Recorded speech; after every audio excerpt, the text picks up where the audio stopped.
Today's plan is to build a automatic deer feeder. Deer season's not that far away. I think crossbow season's a couple months away. So I purchased one of the motors and I'm gonna mount it to a 55-gallon bucket.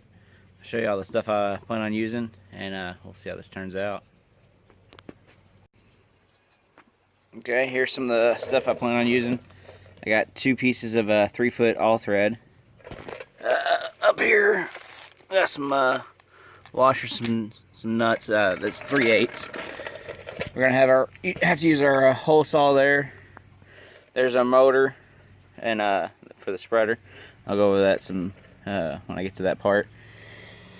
This here is a 55-gallon drum that I'd cut in half and used for some animal feeders at one point, and now we're got our animal feeders and waters and aquaponic system. So I mean, it's been through a lot of uses, and now we're going to use it for this deer feeder. I was going to use a full 55-gallon drum. I got plenty of them around, but that's going to be a lot of weight, and before I do that, I want to test this out and see how this works out this way. And we got some free 2x4s that I've gotten that were just stocked in there. So alright, let's start this and see how this is going to work out. Alright, to start out here, plan is to take the all thread, and I got washers and nuts for the inside and outside, and get this thing back, I was going to say square, but get this back around looking. So the other part here, this is going to end up being the top. I'll probably eventually end up cutting it down here, but we need this to look somewhat round again so we can put a top on it. So, like I said, that's going to be our first part. Let's get to it.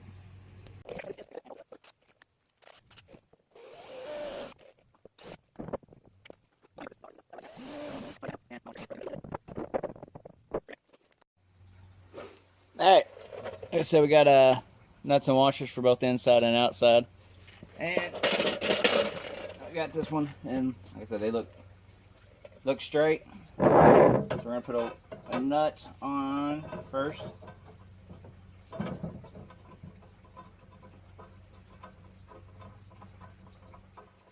Get it started.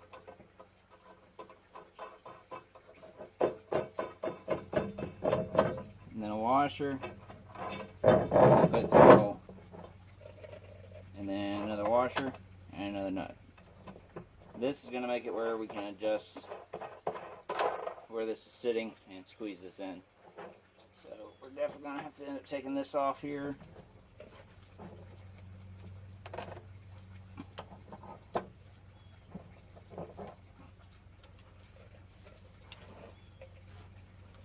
Alright. Well, I'm not going to bore you with putting all these on and stuff. So I'm going to go ahead and put this one on, that one on. I'll drill my hole. Like I said, I'm going about an inch and a half down. Drilling a hole. Just big enough to fit this through. Do that on each side, and we'll come back.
Got it rounded out, but not quite. good enough for this to sit on top of. So I'm not going to sit here and mess with it for the next hours trying to get it all perfect. You see it's all wonky. Like I said, this is just trying to get the job done and get it out in the field. So if I had a trash can lid, that would have worked perfect too. I ain't got one of those, but I do have a road stop sign. So we're going to set it on there. We'll put a cinder block on top of that, and it's going to keep any grain from getting in. So we're going to go ahead and move along. Best you can, make all these about even sticking out. We're going to use those later for another part. Next, we're going to move on. Alright, next we're going to flip it over and cut the hole in the bottom for the feeder.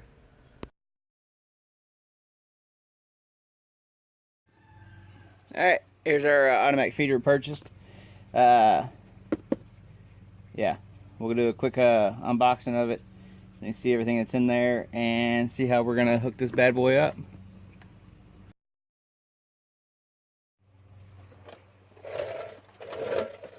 Let's see what's inside this thing.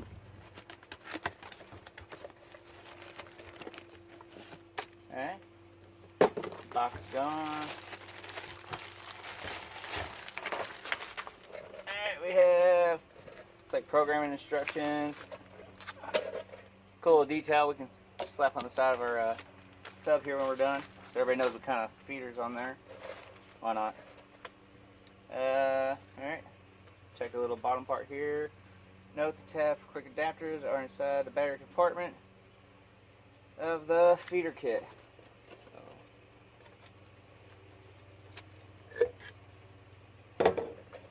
Looks like we are going to be going to town to get a battery. Which I didn't expect it to come with a battery, but you can always hope, right?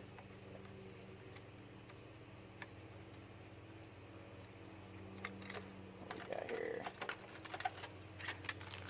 Okay. These are the little tabs it was talking about.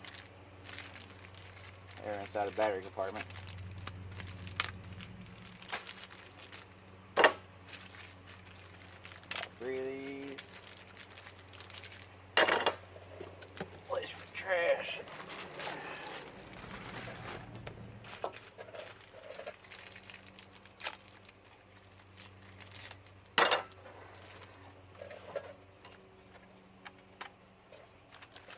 There's our feed cone. And you see here where this twist and pulls out, so you can pull this. This part here we're going to put mount onto the bottom here. The lid that goes with it. That's all going to be mounted here, so we can take this off when we need to mess with our timing.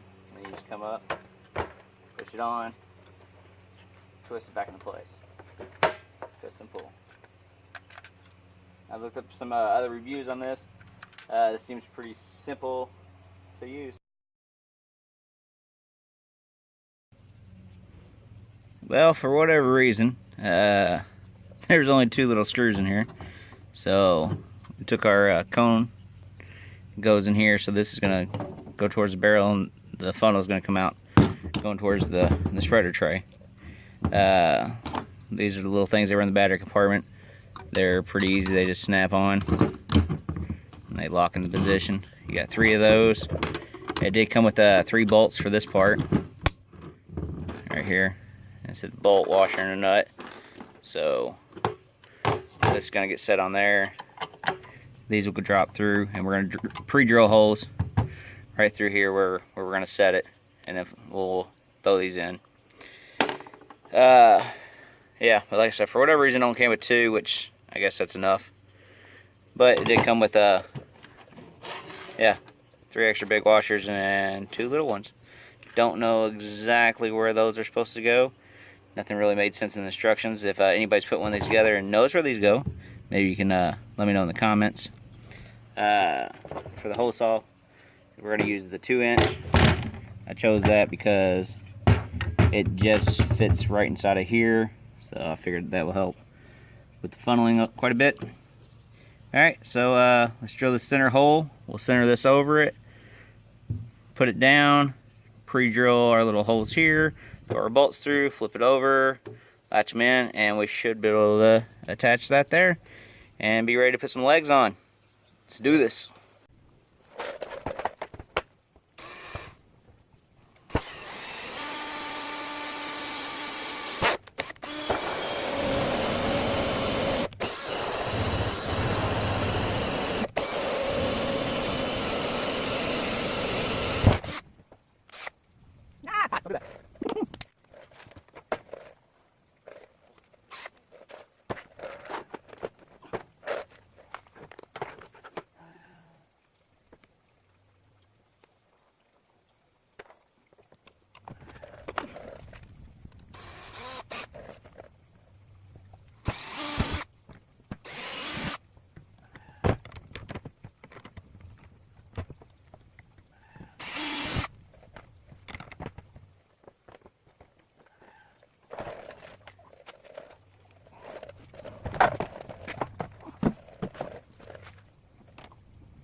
I got the bolts pushed through and got them tightened down.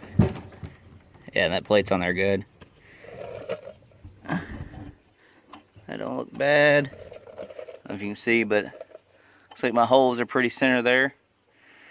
Again, with just the two, but I might tighten these down a little bit more. I can't see it moving that much though. So, the battery part came off, but yep. So this is just gonna slide right on there, twist. That's all there is to it. All right. Like I said, let's get some legs on this thing, and then I get to go to town real quick and pick me up a battery, because I forgot that part. Alright, for the legs on this thing, I went about as simple as you can get. I'm taking just 2 screws, pre-drill them into the 2x4 about here and here, and line the 2x4 up down here, and screwing it straight to the barrel. I think this will work fine. It's not going to be the best, but I think it'll hold up just fine. I'll probably might dig these into the ground a little bit, or come back and put a stake on the outside of the legs. Probably the best, like a little piece of plumber's tape, piece of rebar to hold them in place. Alright, but that's it. I'm going to throw this last one on, get it standing up, and see what it looks like. So there's the little places. Plan on anchoring it. This is just hanger iron, or I call it plumber's tape. It's the long metal, pretty thin stuff, flexible, like hanging pipes in the basement and stuff. But this way, we got that little gap there, so we can take a piece of rebar. This is one of those little fence posts for electric fences. It's gonna slide right through there, and this will be in the ground, hold our feet in place. Also, we got that ratchet strap around here that's going to keep tension on there and keep those screws from stripping out or coming out of there. But I think overall we got a pretty good setup here. These in the future may be used for hanging it or who knows what. But like I said, now time to go get a battery, get this thing in the field hopefully.